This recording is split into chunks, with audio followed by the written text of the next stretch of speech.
Chambre bleue. 1. La chambre bleue a 7 mètres de long, 6 mètres de large et près de 5 mètres de haut. Elle prend jour au moyen d'une fenêtre étroite, emprisonnée par un grillage. Elle rend tout d'abord une sonorité bleu sombre qui provient de ses murs. La pierre est couverte de dessins réguliers dont le motif est un feuillage gros bleu peint sur un fond couleur de ciel. Le plâtre est également orné. On y a représenté un énorme rideau jaune d'or. D'un côté, ce rideau fictif retombe, par une habile illusion d'optique, plongeant, on dirait, dans la chambre même. À l'opposé, il se déchire avec fracas pour laisser voir le ciel étoilé et une balustrade qui donne le vertige, sur laquelle un ange grassouillé est assis en souriant. La chambre bleue est silencieuse, ayant beaucoup d'histoire. L'air a une odeur de songe et de calcaire creux. La chambre occupe l'angle midi-est de la Villa Antica, établie au milieu de la terrasse mélancolique et gaie et spirituelle et enfin admirable, sur la colline d'Archetri, Teta il Gioiello, dans laquelle bien des âmes ont ouvert et fermé les yeux, où s'est déroulée depuis le XVIe siècle une longue aventure. Le pavement, quand on marche, rend un bruit sourd, un bruit d'année. Il a été si cativé il y a 2 ou 3 lustres, mais l'enduit a craqué sous les chaleurs de l'été et la brique apparaît partout, dessinant des cartes de géographie bizarres. L'embrasure de la porte est de pierre. La fenêtre aussi est enfoncée dans la mélancolique épaisseur d'une muraille de pierre. Cette pierre est grise, elle a l'aspect du fer. Le bois de la porte, au contraire, a un ton de miel un peu ranci. Les grillages de la fenêtre sont épais, rouillés, ils laissent passer les roses mutines au mois de mai. Les roses sont trop petites, mais aucune barre ne peut arrêter le ciel tout en profondeur et en rayons vivants, et on aperçoit encore le volume considérable d'un cyprès qui fait toujours penser au feu, tour à tour vert religieux le matin, noir à midi, soie et or vers la fin de la journée. Il y a un poêle, il est minuscule et n'a jamais rien brûlé, et pourtant son gigantesque tuyau parcourt les 2 dimensions du plus grand mur, celui que le jour de la fenêtre ne peut atteindre à l'endroit où se trouve une petite porte condamnée. Il y a aussi l'ameublement complet d'un salon. Cet ameublement dort, et l'on craint de passer auprès de certains meubles à cause de leur fragilité. La chambre est en bleu comme nous l'avons dit, les 4 fauteuils et les 7 chaises sont rouge grenat. Le rouge et le bleu échangent des provocations terribles. Le rayon du ciel arrive et entre ces 2 ennemis se fait un raccommodement provisoire de nature mélancolique. On rencontre un guéridon tourné et retourné dont la forme ne peut rester une minute tranquille. Il est en acajou et ses moulures rapportées sont en ébène. L'ovale de son plateau reçoit l'impulsion d'une courbe, puis de la courbe contraire, et les 2 courbes se brisent l'une contre l'autre par une pointe que les mains des jeunes femmes ont usée nerveusement, tandis qu'elles écoutaient la déclaration d'amour.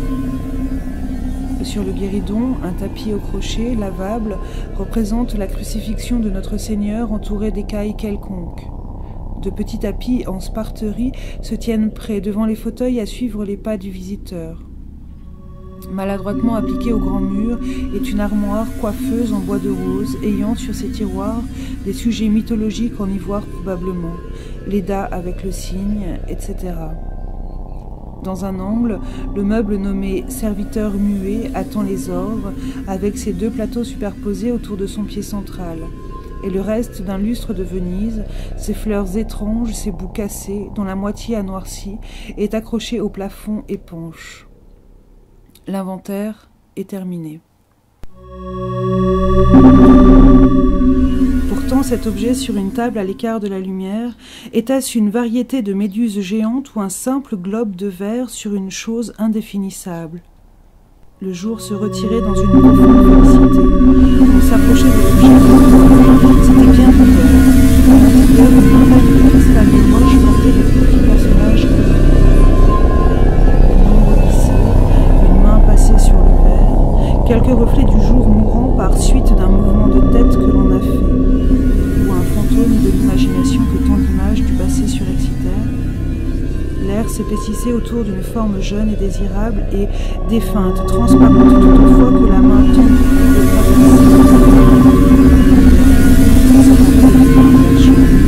un être se reformait.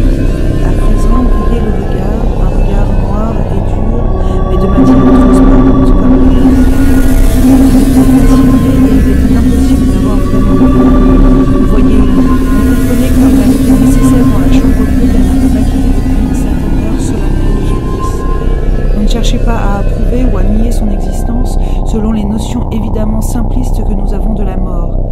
Était-ce même l'ombre d'une morte? Qui peut savoir? Paulina, 1880.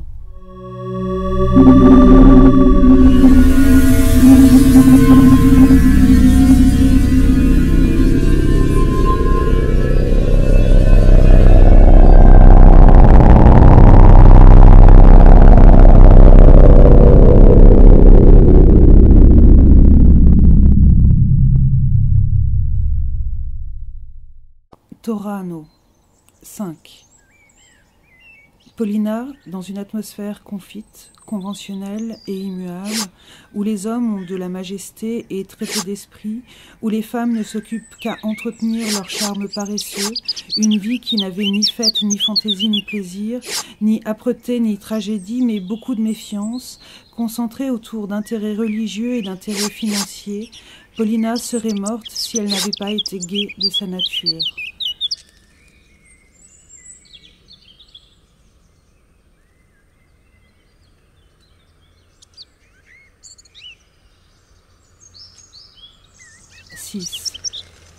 Paulina croissait en violence et en esprit souterrain. À 13 ans, elle avait sa vie intérieure. Pour prier Dieu, elle s'agenouillait ou même elle se couchait entièrement, à demi nue, sur le pavement froid en hiver dans la chambre nord. Tous les mouvements naturels de l'âme sont régis par des lois analogues à celles de la pesanteur matérielle. La grâce seule fait exception. Le vent qui passait sur son jeune corps l'épouvantait et l'exaltait au plus haut point. Niobé aussi aux beaux cheveux a pensé à manger. Cela est sublime à la manière de l'espace dans les fresques de Giotto. Une humiliation qui force à renoncer même au désespoir. Un accès de gaieté la guérissait de ses dévotions. Elle déclarait Milan odieux. Elle obtenait la permission de fuir dans une de ses terres, sous la garde de mademoiselle Priscilla, personne absolument sûre qui lui enseignait le piano et l'histoire sainte, et dont le regard était aussi méfiant que celui du signor Mario Pandolfini lui-même. Paulina courait le long des petits canaux sur l'herbe nouvelle, et dans l'eau jusqu'aux cuisses en avril, elle mangeait des fleurs à pleine bouche. Elle se croyait aimée par le vent comme certaines créatures mythologiques. Elle connaissait les légendes des paysans ou les histoires des anciens dieux, faisait parler les arbres, devenait dryade et croyait même intriguer avec un faune dans la plus grande des bandites, celle de Torano, où une très sombre cypressia descendait sur le lac de Côme.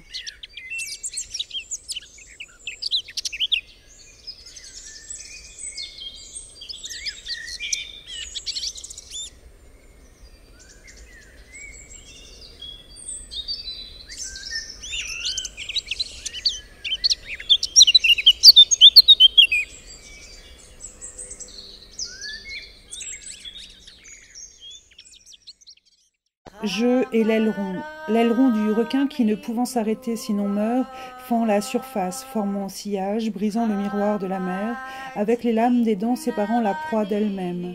Le jeu est le signal immergé d'une puissante machinerie singularisante qu'on ne peut exterminer parce qu'utile, ne serait-ce que comme paroi, point d'appui et de départ de l'origine du et dans le texte. Ce n'est plus le système de chambres closes en chapelet qui descend des dieux, de la muse ou d'un soi transcendant pour une réalité transcendée, mais la vie d'un élément grammatical signifiant. 04 12 01 11h15, nuit agitée.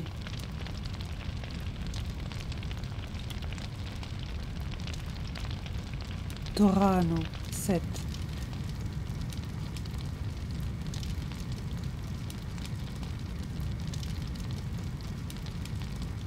Il y a deux façons de faire rentrer un requin en catalepsie. Elle adorait un chevreau à la ferme de Torano. Il avait les yeux doux, tendres, pleins d'étonnement comme les siens. Elle l'enfermait dans ses bras et courait l'ayant sur sa poitrine. La chaleur du petit animal l'emplissait de trouble et de crainte. Pourtant, elle était sûre que le chevreau fût un pur esprit, une âme, une personne mystérieuse incarnée. Lorsque le requin est mis sur le dos, sa perception de la gravité et son champ visuel sont inversés, ce qui provoquerait une surcharge sensorielle. Cela engendrerait une sécrétion de la sérotonine par le cerveau, d'où l'état d'immobilité tonique. Avec cette méthode, on peut toucher les yeux du requin ou ses branchies sans qu'il ne bronche. Pour le faire sortir de sa torpeur, il suffit de le remettre à l'endroit. Flesh, arrow, share, fleur, flower, flesh. Flesh, arrow, share, fleur, flower, flesh. Flesh, arrow, share, fleur, flower, flesh, flesh, arrow, chair, fleur, flower, flesh, flesh, arrow, chair, fleur, flower, flesh. Elle allait jusqu'à le rapprocher de l'agneau divin dont le curé Paoli parlait en chair. Elle embrassait nerveusement son museau qui tremblotait, et elle restait 1 heure en extase devant ses yeux à la pupille horizontalement fondue qui lui donnait son air diabolique. Elle aimait surtout l'emporter le soir quand la lune monte dans le ciel vert avant la période des chaleurs. Leurs entretiens étaient alors pleins d'une poésie admirable et terrible, celle des choses qui vont affreusement finir. Le fermier, qui n'aimait pas Paolina, fit savoir qu'il égorgerait cette bête comme les autres. Paolina voulut courir à Milan, se jeter aux pieds de son père. Elle n'en avait pas le temps et le chevreau serait tué le soir même. Sa mère était en voyage, personne au monde ne pouvait plus sauver le bien-aimé, indifférent comme toujours et qui broutait l'herbe devant ses yeux obliques. La deuxième méthode peut être qualifiée de méthode douce. En effet, on peut faire rentrer les requins en état d'immobilité tonique en les caressant. Leur museau est criblé de capteurs sensoriels appelés ampoules de Lorenzini. Lorsqu'on les caresse à cet endroit, leurs muscles se détendent complètement et ils s'abandonnent. Cependant, il ne faut toucher ni les yeux ni les ouïes, sinon ils se réveillent instantanément. Il semble que les requins apprécient ces caresses et les femelles y sont tout particulièrement sensibles. Mike Rosen a même réussi à faire rentrer en catalepsie une femelle requin-tigre de plus d'1 tonne avec cette méthode. Alors l'esprit de Paolina fit une brusque conversion. Entrant dans l'étable, elle déclara que le chevreau serait tué, mais tué par sa main à elle. Le fermier méchant ricana, l'aida, poussa sa main. Elle sentit le couteau pénétrer dans le cou de la bête, sa main fut mouillée de sang chaud, elle était droite, glacée, le regard terriblement absent, et seule sa petite lèvre inférieure avait une palpitation. Torano, 11. Je suis bien formé, ils sont 2, les biches. Le contour est poli comme l'ivoire, ainsi font les peintres dans les peintures. Oh Madonna, mes seins, mes petits seins, vous êtes des biches. Voulez-vous venir sur la montagne? Non. Nous voulons rester ici. Être conscient, c'est savoir où finit la monotonie. L'absence de preuve n'est pas preuve de l'absence. Ping, pong.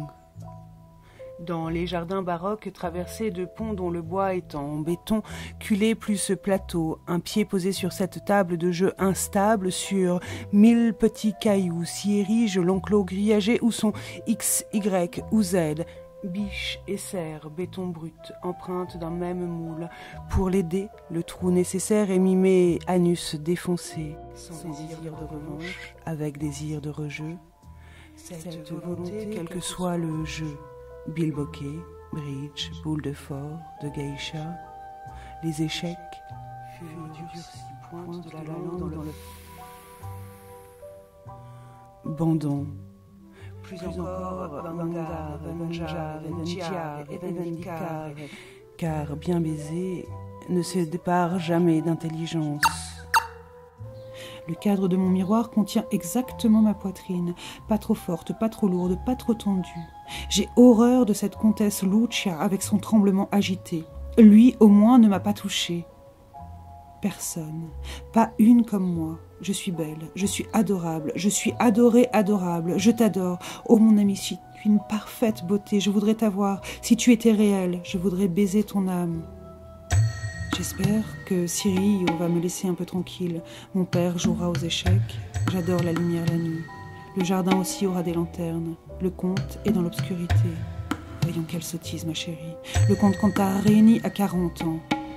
C'est un homme remarquable. Remarquable. Et en quoi donc, s'il vous plaît? Mais il est riche, il fait de la politique, il va devenir sénateur ou député. Il a une belle bibliothèque. Doux sein, doux petit sein, je vous enferme, mais dans cette robe de soie d'argent, on peut vous deviner, qu'il cherche, qu'il devine.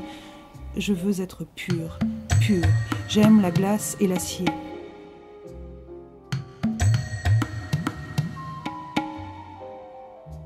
Un courant d'air glacé m'accueillit dehors. Le crépuscule tombait. Certaines surfaces délaissées par l'eau avaient achevé leur construction. Je ne cherchais pas le raccourci, mais empruntais un chemin que je savais mener à la plage. De buée et de gouttes. Le gel avait tué toutes les plantes tropicales que je me transformais en une glace turquoise. Les feuilles des palmiers étaient recroquevillées, moribondes, noircies, roulées serrées comme des parapluies fermés. J'aurais dû être habituée au changement de climat, mais une fois de plus, je sentis que j'étais passée de la vie ordinaire à un domaine tout à fait étrange. D'ici, les murs de glace lui apparaissaient aussi haut que le ciel. Ils grandissaient à mesure qu'elle réfléchissait. C'était une réalité qui n'avait plus rien de commun avec celle que je connaissais.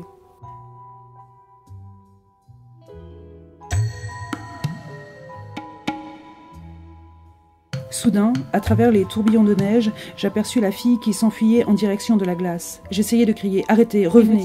Mais l'air polaire me rongea la gorge et ma voix fut emportée par le vent. Je courus après elle, enveloppée d'une brume de neige poudreuse. Je pouvais à peine la voir. C'était à peine si mes yeux pouvaient distinguer quelque chose. Je dus m'arrêter et essuyer péniblement les cristaux de glace qui se formaient sur mes yeux avant de pouvoir continuer. Le vent meurtrier ne cessait de me repousser. La neige s'entassait en monticules blancs qui fumaient comme des volcans, m'aveuglant de nouveau de leur fumée blanche. J'avançais en titubant dans le froid atroce, chancelais et trébuchais, glissais, tombais, me relevais péniblement, l'atteignais enfin tant bien que mal, l'agrippais de mes mains engourdies. Je serais pure comme la glace et l'acier. Je n'aurais plus de corps. Au père Boubo, j'ai dit « Pourquoi ne serais-je pas un ange ? Sans corps, sans douleur, sans désir. »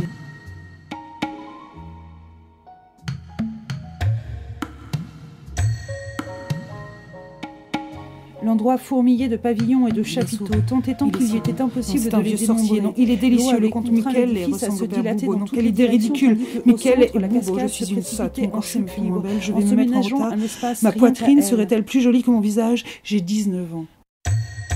Je suis pleine de contradictions, mais non, cher papillon, prends garde à la flamme, en voilà encore un qui va mourir comme celui de l'autre soir. Il va mourir tout de suite. Il revient dans le feu malgré lui, il ne comprend pas le feu et la moitié d'une aile est déjà brûlée. Il revient encore, mais c'est le feu, malheureux papillon, c'est le feu. Je suis pleine de contradictions, mais non, cher papillon, prends garde à la flamme, en voilà encore un qui va mourir comme celui de l'autre soir. Il va mourir tout de suite. Il revient dans le feu malgré lui, il ne comprend pas le feu et la moitié d'une aile est déjà brûlée. Il revient encore, mais c'est le feu, malheureux papillon, c'est le feu. Bon.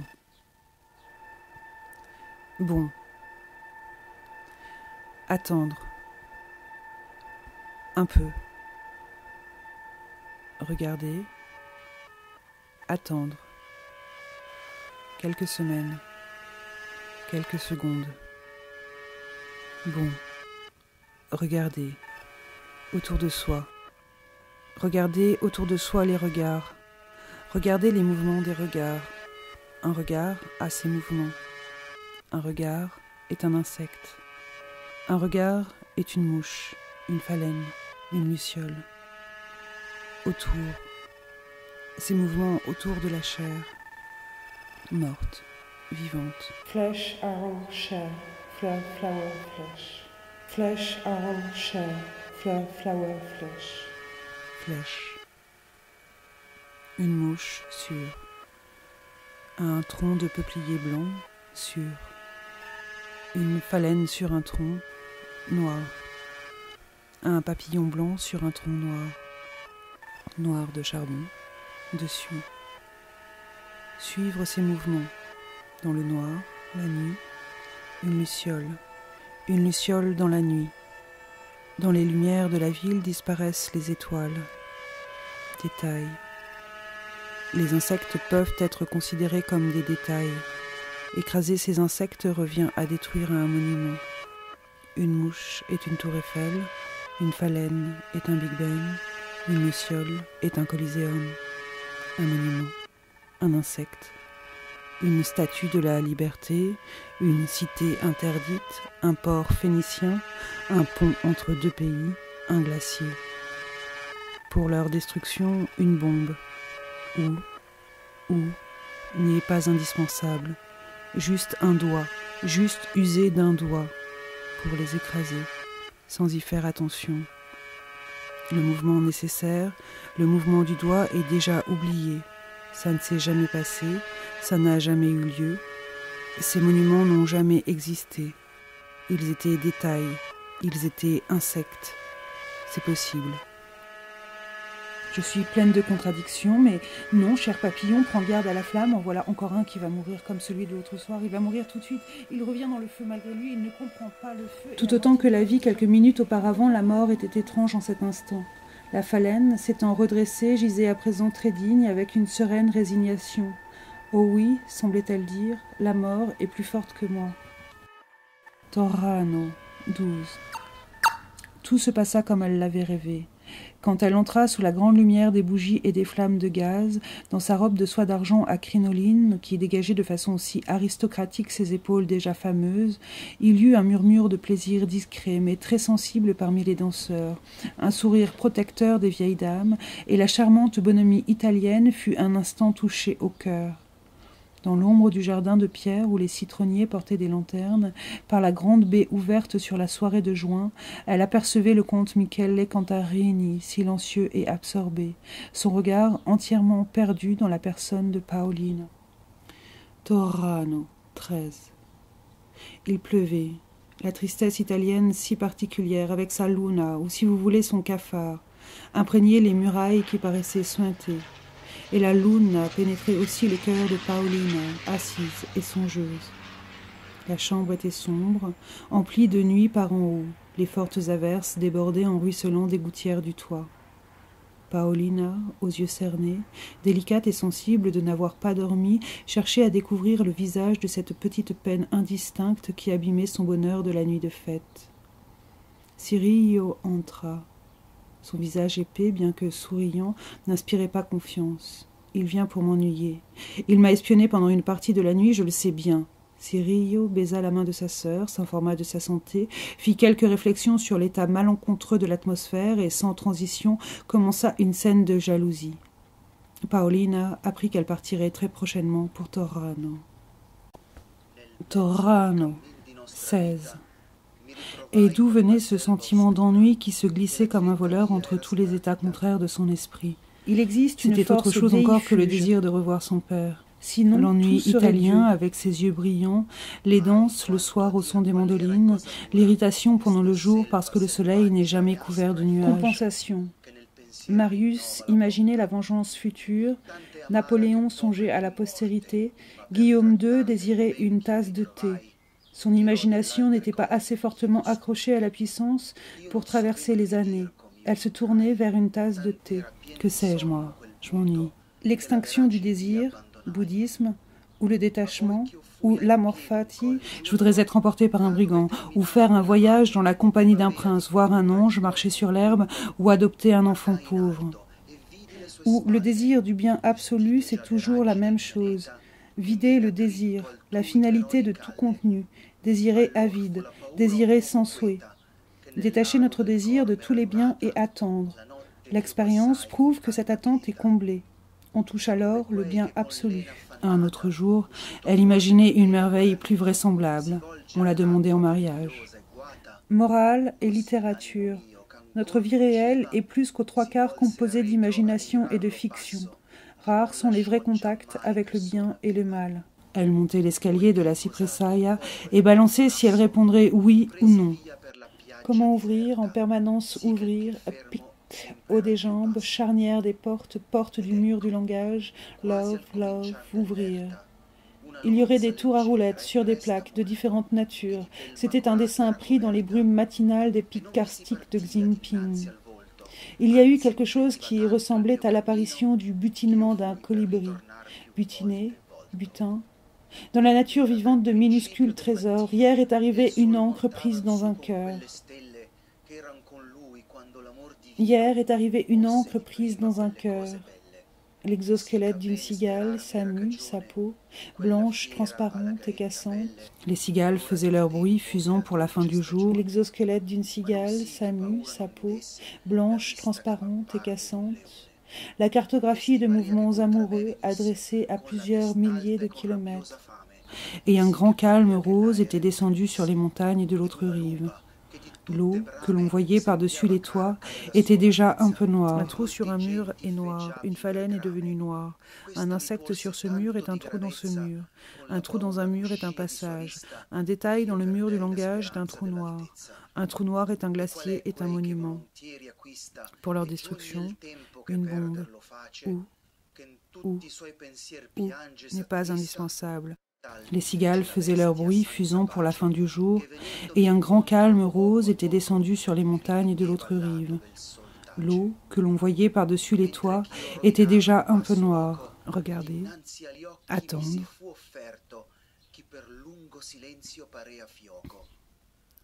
Les détails ne sont pas des chevaux. Un cheval n'est pas un insecte. Attendre.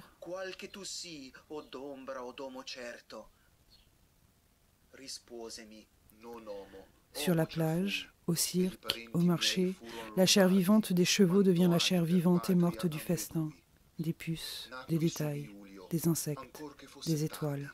Et d'où venait ce sentiment d'ennui qui se glissait comme un voleur entre tous les états contraires de son esprit? Nous sommes passés par la quarantaine où se trouve, m'expliquait la veille ton mari sur la terrasse marbrée d'Azmillé, y a à me donner une fête. L'ennui italien avec ses yeux brillants, les danses le soir au son des mandolines. Ton mari m'expliquait que sur un pilier de l'un des ponts de la quarantaine était apparue un jour de pluie une concrétion calcaire dont la forme avait celle du visage et du corps du Christ, laquelle avait provoqué des embouteillages, était devenue lieu de pèlerinage. Georges et moi avions parlé des miracles au Liban et je venais de rencontrer à Paris une anthropologue, Emma, dont c'était entre autres le sujet d'étude. Elle s'intéresse aussi aux terrains vagues, ces terrains sur lesquels ne se construisent rien, résistants, enclaves au centre de tours, d'immeubles qui, eux, grimpent sans cesse à leur abord. Emma me disait son intuition qu'il s'agisse de charniers possibles, de lieux de torture et qu'à la possibilité de trouver des cadavres s'associe la possibilité de réveiller les morts. L'ennui italien avec ses yeux brillants, les danses le soir au son des mandolines, l'irritation pendant le jour parce que le soleil n'est jamais couvert de nuages. Que sais-je, moi? Devant les yeux des chevaux, les lucioles étaient des étoiles. Disparues, les phalènes sont à leur tour devenues de la même couleur que l'odeur sentie par les chevaux vivants, une longue nuit de jours et jours de travail. Les yeux des chevaux sont la chair vivante où les mouches s'abreuvent. Pondent et naissent les mouches dans la chair morte des chevaux. Les chevaux sont impuissants face aux détails comme aux insectes. Détails comme insectes ont la capacité d'être ici et là, sur la chair vivante et morte, en même temps, partout et n'importe où, un et multiple. Les chevaux ont peur du comment.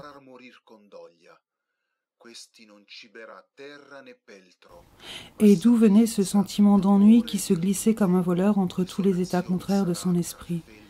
C'était autre chose encore que le désir de revoir son père. L'ennui italien avec ses yeux brillants, les danses le soir au son des mandolines, l'irritation pendant le jour parce que le soleil n'est jamais couvert de nuages. Que sais-je, moi? Je m'ennuie. Je voudrais être emportée par un brigand, ou faire un voyage dans la compagnie d'un prince, voir un ange marcher sur l'herbe, ou adopter un enfant pauvre. Un autre jour, elle imaginait une merveille plus vraisemblable. On la demandait en mariage. Elle montait l'escalier de la Cipressaia et balançait si elle répondrait oui ou non. Les cigales faisaient leur bruit fusant pour la fin du jour, et un grand calme rose était descendu sur les montagnes de l'autre rive. L'eau, que l'on voyait par-dessus les toits, était déjà un peu noire. C'est dans la Cipressaia, le plus souvent vers le soir, comme aujourd'hui, que nous avons lu et chanté la Divina Commedia, une partie de l'Inferno et il Paradiso. Et ensuite, j'ai su qu'il existait un monde plus immense, plus terrible, plus éternel que ce monde. C'est après la Divina Commedia que tout changea et que la vie cessa d'être enfantine et bonne. Torrano, 22. La fête était brillante et extrêmement gaie. Le comte Michele Cantarini, organisateur des plaisirs, était l'objet de la louange générale. On dansait à minuit sur la terrasse à la lueur de la lune, la Cipressaia portait encore plusieurs guirlandes de lanternes, la douceur du soir entourait les belles peaux en sueur et tout le monde était jeune. Les lueurs, les yeux profonds, les sourires, les dents claires dispersaient toutes les peines intérieures. La salle d'honneur de la villa, dénudée et vivement éclairée, contenait tous ces danseurs, deux petits orchestres, l'un viennois dans la salle, l'autre napolitain au dehors, faisaient rage ou répandaient le narcotique de la valse. Même ce grognon de Cirillo se représentait avec plaisir que la réception d'été offerte par les Pandolfini à la noblesse environnante et au préfet de Côme réunissait une centaine de personnes, parmi lesquelles les plus jolies femmes de la région du lac, et que le bruit de cette soirée parviendrait jusqu'à Milan. À minuit et quart, le comte Michele croisa Paolina en passant d'une pièce à l'autre. Il prit le temps de lui dire « Cette nuit, à 2 heures, je serai à la porte de la chambre de votre père. Il sera endormi. Vous viendrez m'ouvrir. Vous savez où est la clé. Vous la prendrez sous son oreiller. N'en faites rien, n'en faites rien. Cette nuit, 2 heures, restez derrière la porte de communication, dans votre petit couloir, afin de m'entendre frapper. » Chambre bleue. 1. La chambre bleue a 7 mètres de long, 6 mètres de large et près de 5 mètres de haut. Elle prend jour au moyen d'une fenêtre étroite emprisonnée par un grillage. Elle rend tout d'abord une sonorité bleu sombre qui provient de ses murs. La pierre est couverte de dessins réguliers dont le motif est un feuillage gros bleu peint sur un fond couleur de ciel. Le plâtre est également orné. On y a représenté un énorme rideau jaune d'or. D'un côté, ce rideau fictif retombe par une habile illusion d'optique, plongeant, on dirait, dans la chambre même. À l'opposé, il se déchire avec fracas pour laisser voir le ciel étoilé et une balustrade qui donne le vertige, sur laquelle un ange grassouillé est assis en souriant. La chambre bleue est silencieuse, ayant beaucoup d'histoire. L'air a une odeur de songe et de calcaire creux. La chambre occupe l'angle midi-est de la Villa Antica, établie au milieu de la terrasse mélancolique et gaie et spirituelle et enfin admirable, sur la colline d'Archetri, Teta il Gioiello, dans laquelle bien des âmes ont ouvert et fermé les yeux, où s'est déroulée depuis le XVIe siècle une longue aventure. Le pavement, quand on marche, rend un bruit sourd, un bruit d'année. Il a été cicativé il y a 2 ou 3 lustres, mais l'enduit a craqué sous les chaleurs de l'été et la brique apparaît partout, dessinant des cartes de géographie bizarres. L'embrasure de la porte est de pierre. La fenêtre aussi est enfoncée dans la mélancolique épaisseur d'une muraille de pierre. Cette pierre est grise, elle a l'aspect du fer. Le bois de la porte, au contraire, a un ton de miel un peu ranci. Les grillages de la fenêtre sont épais, rouillés, ils laissent passer les roses mutines au mois de mai. Les roses sont trop petites, mais aucune barre ne peut arrêter le ciel tout en profondeur et en rayons vivants, et on aperçoit encore le volume considérable d'un cyprès qui fait toujours penser au feu, tour à tour vert religieux le matin, noir à midi, soie et or vers la fin de la journée. Il y a un poêle, il est minuscule et n'a jamais rien brûlé, et pourtant son gigantesque tuyau parcourt les 2 dimensions du plus grand mur, celui que le jour de la fenêtre ne peut atteindre à l'endroit où se trouve une petite porte condamnée. Il y a aussi l'ameublement complet d'un salon. Cet ameublement dort, et l'on craint de passer auprès de certains meubles à cause de leur fragilité. La chambre est en bleu comme nous l'avons dit, les 4 fauteuils et les 7 chaises sont rouge grenat. Le rouge et le bleu échangent des provocations terribles. Le rayon du ciel arrive et entre ces 2 ennemis se fait un raccommodement provisoire de nature mélancolique. On rencontre un guéridon tourné et retourné dont la forme ne peut rester une minute tranquille. Il est en acajou et ses moulures rapportées sont en ébène. L'ovale de son plateau reçoit l'impulsion d'une courbe puis de la courbe contraire et les 2 courbes se brisent l'une contre l'autre par une pointe que les mains des jeunes femmes ont usée nerveusement tandis qu'elles écoutaient la déclaration d'amour. Sur le guéridon, un tapis au crochet, lavable, représente la crucifixion de Notre Seigneur entourée d'écailles quelconques. De petits tapis en sparterie se tiennent près devant les fauteuils à suivre les pas du visiteur. Maladroitement appliquée au grand mur est une armoire coiffeuse en bois de rose, ayant sur ses tiroirs des sujets mythologiques en ivoire probablement, Leda avec le cygne, etc. Dans un angle, le meuble nommé « serviteur muet » attend les ordres, avec ses 2 plateaux superposés autour de son pied central. Et le reste d'un lustre de Venise, ses fleurs étranges, ses bouts cassés, dont la moitié a noirci, est accroché au plafond épanche. L'inventaire est terminé. Pourtant, cet objet sur une table à l'écart de la lumière, était-ce une variété de méduses géantes ou un simple globe de verre sur une chose indéfinissable? Le jour se retirait dans une profonde félicité. On s'approchait de l'objet. C'était bien ouvert. À l'intérieur, une montagne de cristal de roche portait le petit personnage une main passée sur le verre, quelques reflets du jour mourant par suite d'un mouvement de tête que l'on a fait, ou un fantôme de l'imagination que tant d'images du passé surexcitèrent.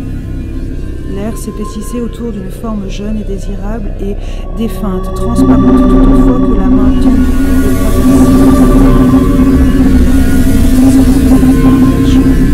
un être se reformait. À présent brillait le regard, un regard noir et dur, mais de matière transparente comme le gaz. Il était impossible d'avoir vraiment vu. Vous voyez, on comprenait que la était nécessaire dans la chambre bleue qu'elle n'avait pas cherchez pas à approuver ou à nier son existence selon les notions évidemment simplistes que nous avons de la mort. Était-ce même l'ombre d'une morte? Qui peut savoir? Paulina, 1880.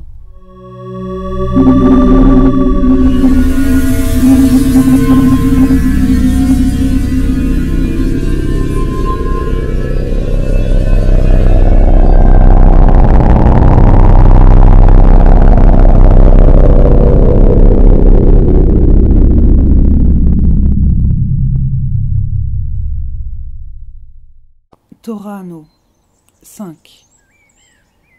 Paulina, dans une atmosphère confite, conventionnelle et immuable, où les hommes ont de la majesté et très peu d'esprit, où les femmes ne s'occupent qu'à entretenir leur charme paresseux, une vie qui n'avait ni fête, ni fantaisie, ni plaisir, ni âpreté, ni tragédie, mais beaucoup de méfiance, concentrée autour d'intérêts religieux et d'intérêts financiers, Paulina serait morte si elle n'avait pas été gaie de sa nature.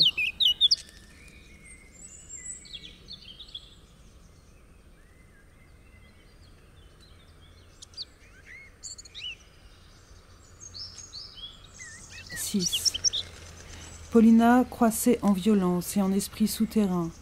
À 13 ans, elle avait sa vie intérieure. Pour prier Dieu, elle s'agenouillait ou même elle se couchait entièrement, à demi nue, sur le pavement froid en hiver dans la chambre nord. Tous les mouvements naturels de l'âme sont régis par des lois analogues à celles de la pesanteur matérielle. La grâce seule fait exception. Le vent qui passait sur son jeune corps l'épouvantait et l'exaltait au plus haut point. Niobé aussi aux beaux cheveux a pensé à manger. Cela est sublime à la manière de l'espace dans les fresques de Giotto. Une humiliation qui force à renoncer même au désespoir. Un accès de gaieté la guérissait de ses dévotions.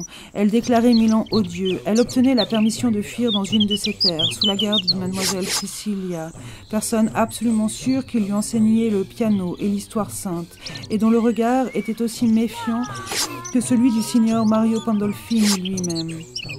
Paulina courait le long des petits canaux sur l'herbe nouvelle, et dans l'eau jusqu'aux cuisses en avril, elle mangeait des fleurs à pleine bouche. Elle se croyait aimée par le vent comme certaines créatures mythologiques. Elle connaissait les légendes des paysans ou les histoires des anciens dieux, faisait parler les arbres, devenait dryade et croyait même intriguer avec un faune dans la plus grande des bandites, celle de Torano, où une très sombre cypressia descendait sur le lac de Côme.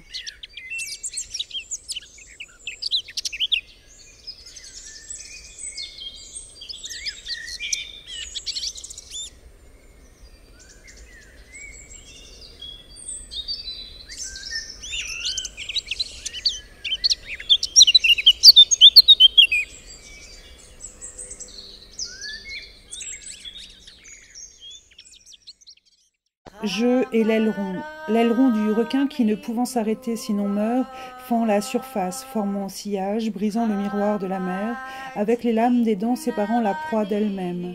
Le jeu est le signal immergé d'une puissante machinerie singularisante qu'on ne peut exterminer parce qu'utile, ne serait-ce que comme paroi, point d'appui et de départ de l'origine du et dans le texte. Ce n'est plus le système de chambres closes en chapelet qui descend des dieux, de la muse ou d'un soi transcendant pour une réalité transcendée, mais la vie d'un élément grammatical signifiant. 04 12 01 11h15, nuit agitée.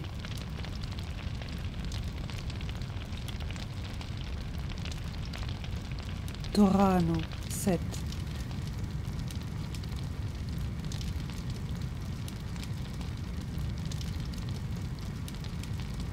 Il y a deux façons de faire rentrer un requin en catalepsie.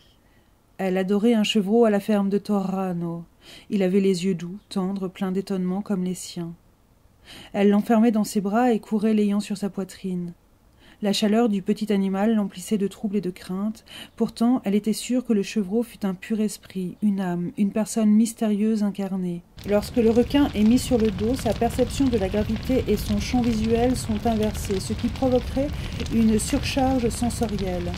Cela engendrerait une sécrétion de la sérotonine par le cerveau, d'où l'état d'immobilité tonique. Avec cette méthode, on peut toucher les yeux du requin ou ses branchies sans qu'il ne bronche. Pour le faire sortir de sa torpeur, il suffit de le remettre à l'endroit. Flesh, arrow, shell. fleur, flower, flèche, flèche, arrow, chair, fleur, flower, flèche, flèche, arrow, chair, fleur, flower, flèche, flèche, arrow, chair, fleur, flower, flèche, flèche, arrow, chair, fleur, flower, flèche. Elle allait jusqu'à le rapprocher de l'agneau divin dont le curé Paoli parlait en chair. Elle embrassait nerveusement son museau qui tremblotait, et elle restait 1 heure en extase devant ses yeux à la pupille horizontalement fendue qui lui donnait son air diabolique. Elle aimait surtout l'emporter le soir, quand la lune monte dans le ciel vert avant la période des chaleurs. Leurs entretiens étaient alors pleins d'une poésie admirable et terrible, celle des choses qui vont affreusement finir. Le fermier, qui n'aimait pas Paolina, fit savoir qu'il égorgerait cette bête comme les autres. Paolina voulut courir à Milan, se jeter aux pieds de son père. Elle n'en avait pas le temps et le chevreau serait tué le soir même.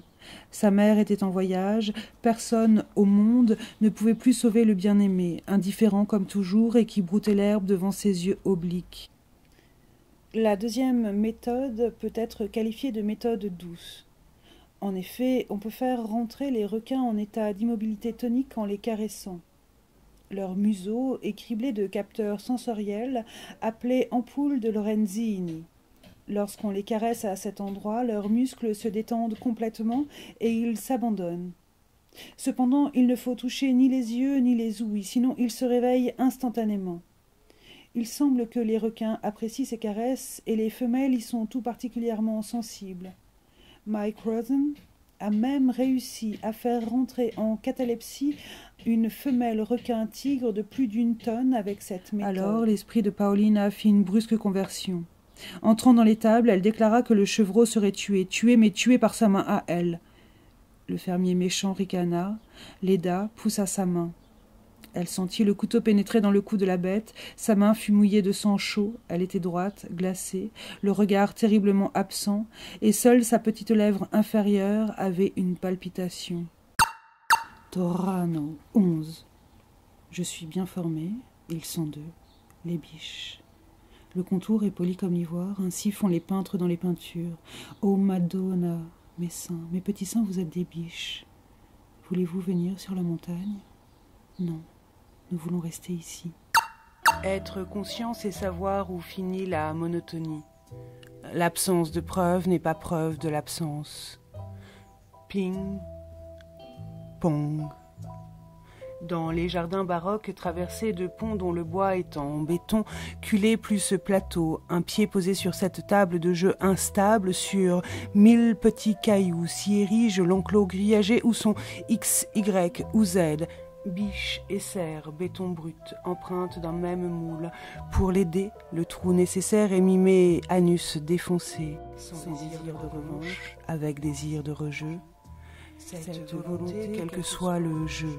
Bilboquet, bridge, boule de fort, de geisha, les échecs, durcis, pointe de la langue dans le bandon.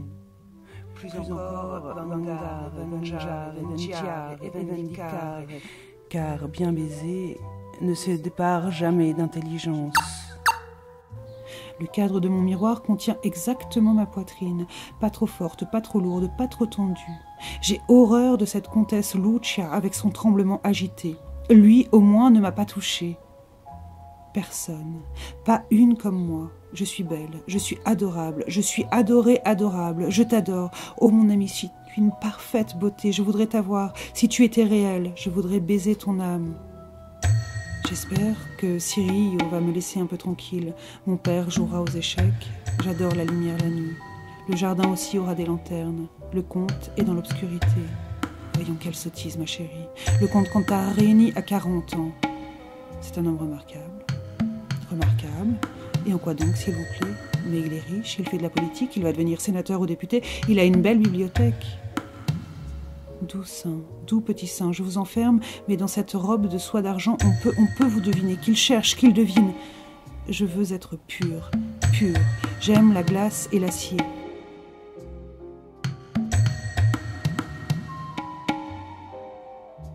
Un courant d'air glacé m'accueillit dehors. Le crépuscule tombait. Certaines surfaces délaissées par l'eau avaient achevé leur construction. Je ne cherchais pas le raccourci, mais empruntais un chemin que je savais mener à la plage. De buées et de gouttes. Le gel avait tué toutes les plantes tropicales que je me transformais en une glace turquoise. Les feuilles des palmiers étaient recroquevillées, moribondes, noircies, roulées serrées comme des parapluies fermés.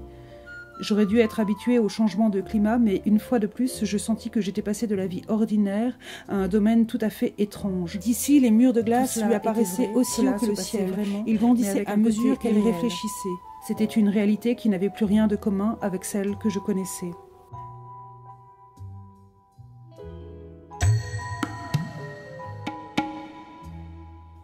Soudain, à travers les tourbillons de neige, j'aperçus la fille qui s'enfuyait en direction de la glace. J'essayais de crier « Arrêtez, revenez !» Mais l'air polaire me rongea la gorge et ma voix fut emportée par le vent. Je courus après elle, enveloppée d'une brume de neige poudreuse. Je pouvais à peine la voir. C'était à peine si mes yeux pouvaient distinguer quelque chose. Je dus m'arrêter et essuyer péniblement les cristaux de glace qui se formaient sur mes yeux avant de pouvoir continuer. Le vent meurtrier ne cessait de me repousser. La neige s'entassait en monticules blancs qui fumaient comme des volcans, m'aveuglant de nouveau de leur fumée blanche. J'avançais en titubant dans le froid atroce, chancelais et trébuchais, glissais, tombais, me relevais péniblement, l'atteignais enfin tant bien que mal, l'agrippais de mes mains engourdies. Je serais pure comme la glace et l'acier. Je n'aurais plus de corps. Au père Boubo, j'ai dit « Pourquoi ne serais-je pas un ange ? Sans corps, sans douleur, sans désir. »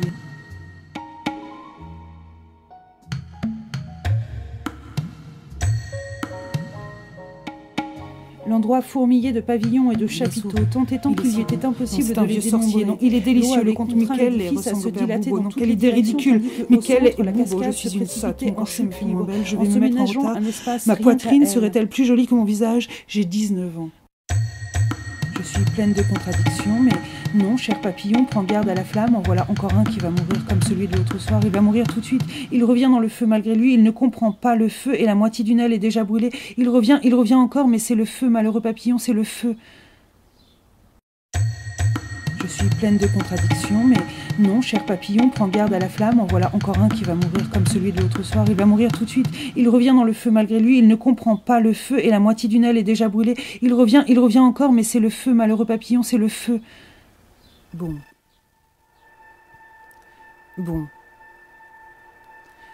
Attendre. Un peu. Regarder. Attendre. Quelques semaines. Quelques secondes. Bon. Regarder. Autour de soi.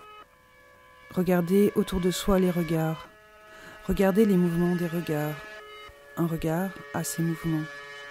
Un regard est un insecte. Un regard est une mouche, une phalène, une luciole. Autour. Ces mouvements autour de la chair. Morte, vivante. Flesh, arrow, chair, flower, flesh. Flesh, arrow, chair, flower, flesh. Flèche. Une mouche sûre. Un tronc de peuplier blanc, sûr. Une phalène sur un tronc, noir. Un papillon blanc sur un tronc noir. Noir de charbon, dessus. Suivre ses mouvements. Dans le noir, la nuit, une luciole dans la nuit. Dans les lumières de la ville disparaissent les étoiles. Détails. Les insectes peuvent être considérés comme des détails. Écraser ces insectes revient à détruire un monument. Une mouche est une tour Eiffel, une phalène est un Big Ben, une luciole est un Coliséum, un monument, un insecte, une statue de la liberté, une cité interdite, un port phénicien, un pont entre deux pays, un glacier. Pour leur destruction, une bombe. Ou n'est pas indispensable, juste un doigt, juste user d'un doigt pour les écraser, sans y faire attention. Le mouvement nécessaire, le mouvement du doigt est déjà oublié, ça ne s'est jamais passé, ça n'a jamais eu lieu, ces monuments n'ont jamais existé, ils étaient détails, ils étaient insectes, c'est possible. Je suis pleine de contradictions, mais non, cher papillon, prends garde à la flamme, en voilà encore un qui va mourir comme celui de l'autre soir. Il va mourir tout de suite, il revient dans le feu malgré lui, il ne comprend pas le feu. Tout autant que la vie, quelques minutes auparavant, la mort était étrange en cet instant. La phalène, s'étant redressée, gisait à présent très digne, avec une sereine résignation. « Oh oui, semblait-elle dire, la mort est plus forte que moi. » Torrano, 12. Tout se passa comme elle l'avait rêvé.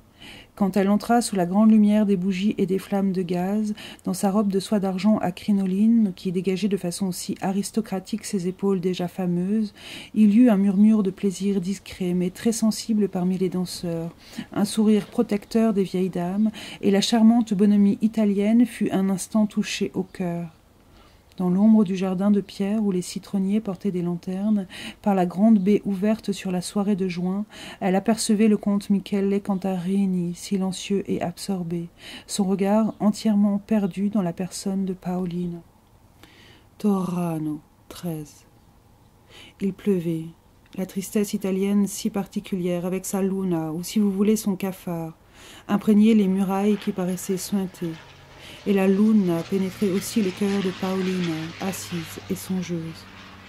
La chambre était sombre, emplie de nuit par en haut. Les fortes averses débordaient en ruisselant des gouttières du toit. Paolina, aux yeux cernés, délicate et sensible de n'avoir pas dormi, cherchait à découvrir le visage de cette petite peine indistincte qui abîmait son bonheur de la nuit de fête. Cirillo entra. Son visage épais, bien que souriant, n'inspirait pas confiance. Il vient pour m'ennuyer. Il m'a espionné pendant une partie de la nuit, je le sais bien. Cirillo baisa la main de sa sœur, s'informa de sa santé, fit quelques réflexions sur l'état malencontreux de l'atmosphère et, sans transition, commença une scène de jalousie. Paolina apprit qu'elle partirait très prochainement pour Torrano. Torrano, 16. Et d'où venait ce sentiment d'ennui qui se glissait comme un voleur entre tous les états contraires de son esprit? Il existe une force autre chose encore que le désir de revoir son père. Sinon, l'ennui italien avec ses yeux brillants, les danses le soir au son des mandolines, l'irritation pendant le jour parce que le soleil n'est jamais couvert de nuages. Compensation. Marius imaginait la vengeance future, Napoléon songeait à la postérité, Guillaume II désirait une tasse de thé. Son imagination n'était pas assez fortement accrochée à la puissance pour traverser les années. Elle se tournait vers une tasse de thé. Que sais-je, moi? Je m'ennuie. L'extinction du désir, bouddhisme, ou le détachement, ou l'amor fati. Je voudrais être emporté par un brigand, ou faire un voyage dans la compagnie d'un prince, voir un ange marcher sur l'herbe, ou adopter un enfant pauvre. Ou le désir du bien absolu, c'est toujours la même chose. Vider le désir, la finalité de tout contenu, désirer à vide, désirer sans souhait. Détacher notre désir de tous les biens et attendre. L'expérience prouve que cette attente est comblée. On touche alors le bien absolu. Un autre jour, elle imaginait une merveille plus vraisemblable. On la demandait en mariage. Morale et littérature. Notre vie réelle est plus qu'aux trois quarts composée d'imagination et de fiction. Rares sont les vrais contacts avec le bien et le mal. Elle montait l'escalier de la Cipressaia et balançait si elle répondrait oui ou non. Comment ouvrir, en permanence ouvrir, pic, haut des jambes, charnière des portes, porte du mur du langage, love, love, ouvrir. Il y aurait des tours à roulettes sur des plaques de différentes natures. C'était un dessin pris dans les brumes matinales des pics karstiques de Xinping. Il y a eu quelque chose qui ressemblait à l'apparition du butinement d'un colibri. Butiner, butin. Dans la nature vivante de minuscules trésors, hier est arrivée une encre prise dans un cœur. Hier est arrivée une encre prise dans un cœur. L'exosquelette d'une cigale, sa mue, sa peau, blanche, transparente et cassante. Les cigales faisaient leur bruit, fusant pour la fin du jour. L'exosquelette d'une cigale, sa mue, sa peau, blanche, transparente et cassante. La cartographie de mouvements amoureux adressés à plusieurs milliers de kilomètres. Et un grand calme rose était descendu sur les montagnes de l'autre rive. L'eau, que l'on voyait par-dessus les toits, était déjà un peu noire. Un trou sur un mur est noir, une phalène est devenue noire. Un insecte sur ce mur est un trou dans ce mur. Un trou dans un mur est un passage. Un détail dans le mur du langage est un trou noir. Un trou noir est un glacier, est un monument. Pour leur destruction, une bombe. Où n'est pas indispensable. Les cigales faisaient leur bruit, fusant pour la fin du jour, et un grand calme rose était descendu sur les montagnes de l'autre rive. L'eau, que l'on voyait par-dessus les toits, était déjà un peu noire. Regardez, attendre.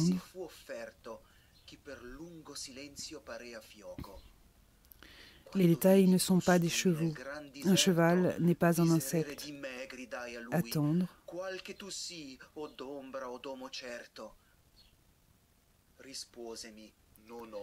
Sur la plage, au cirque, au marché, la chair vivante des chevaux devient la chair vivante et morte du festin.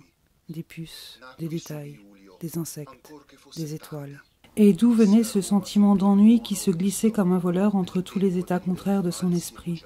Nous sommes passés par la quarantaine où se trouve, m'expliquait la veille ton mari sur la terrasse marbrée d'Azmillet, y a à me donner une fête. L'ennui italien avec ses yeux brillants, les danses le soir au son des mandolines. Ton mari m'expliquait que sur un pilier de l'un des ponts de la quarantaine était apparue un jour de pluie une concrétion calcaire dont la forme avait celle du visage et du corps du Christ, laquelle avait provoqué des embouteillages, était devenue lieu de pèlerinage.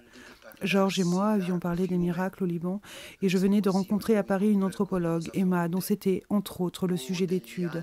Elle s'intéresse aussi aux terrains vagues, ces terrains sur lesquels ne se construisent rien, résistants, enclaves au centre de tours, d'immeubles qui, eux, grimpent sans cesse à leur abord. Emma me disait son intuition qu'il s'agisse de charniers possibles, de lieux de torture et qu'à la possibilité de trouver des cadavres s'associe la possibilité de réveiller les morts. L'ennui italien avec ses yeux brillants, les danses le soir au son des mandolines, l'irritation pendant le jour parce que le soleil n'est jamais couvert de nuages. Que sais-je, moi? Devant les yeux des chevaux, les lucioles étaient des étoiles. Disparues, les phalènes sont à leur tour devenues de la même couleur que l'odeur sentie par les chevaux vivants, une longue nuit de jours et jours de travail. Les yeux des chevaux sont la chair vivante où les mouches s'abreuvent. Pondent et naissent les mouches dans la chair morte des chevaux. Les chevaux sont impuissants face aux détails comme aux insectes. Détails comme insectes ont la capacité d'être ici et là, sur la chair vivante et morte, en même temps, partout et n'importe où, un et multiple. Les chevaux ont peur du comment.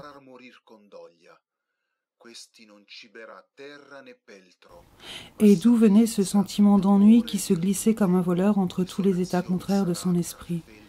C'était autre chose encore que le désir de revoir son père. L'ennui italien avec ses yeux brillants, les danses le soir au son des mandolines, l'irritation pendant le jour parce que le soleil n'est jamais couvert de nuages. Que sais-je, moi? Je m'ennuie. Je voudrais être emportée par un brigand, ou faire un voyage dans la compagnie d'un prince, voir un ange marcher sur l'herbe, ou adopter un enfant pauvre. Un autre jour, elle imaginait une merveille plus vraisemblable. On la demandait en mariage. Elle montait l'escalier de la Cipressaia et balançait si elle répondrait oui ou non. Les cigales faisaient leur bruit, fusant pour la fin du jour, et un grand calme rose était descendu sur les montagnes de l'autre rive. L'eau, que l'on voyait par-dessus les toits, était déjà un peu noire. C'est dans la Cipressaia, le plus souvent vers le soir, comme aujourd'hui, que nous avons lu et chanté la Divina Commedia, une partie de l'Inferno et Il Paradiso. Et ensuite, j'ai su qu'il existait un monde plus immense, plus terrible, plus éternel que ce monde. C'est après la Divina Commedia que tout changea et que la vie cessa d'être enfantine et bonne. Torrano, 22. La fête était brillante et extrêmement gaie. Le comte Michele Cantarini, organisateur des plaisirs, était l'objet de la louange générale. On dansait à minuit sur la terrasse à la lueur de la lune. La Cipressaia portait encore plusieurs guirlandes de lanternes. La douceur du soir entourait les belles peaux en sueur et tout le monde était jeune. Les lueurs, les yeux profonds, les sourires, les dents claires dispersaient toutes les peines intérieures. La salle d'honneur de la villa, dénudée et vivement éclairée, contenait tous ces danseurs. 2 petits orchestres, l'un viennois dans la salle, l'autre napolitain au dehors, faisaient rage ou répandaient le narcotique de la valse. Même ce grognon de Cirillo se représentait avec plaisir que la réception d'été offerte par les Pandolfini à la noblesse environnante et au préfet de Côme réunissait une centaine de personnes, parmi lesquelles les plus jolies femmes de la région du lac, et que le bruit de cette soirée parviendrait jusqu'à Milan. À minuit et quart, le comte Michele croisa Paolina en passant d'une pièce à l'autre. Il prit le temps de lui dire « Cette nuit, à 2 heures, je serai à la porte de la chambre de votre père. Il sera endormi. Vous viendrez m'ouvrir. Vous savez où est la clé. Vous la prendrez sous son oreiller. N'en faites rien, n'en faites rien. cette nuit, 2 heures, restez derrière la porte de communication, dans votre petit couloir, afin de m'entendre frapper.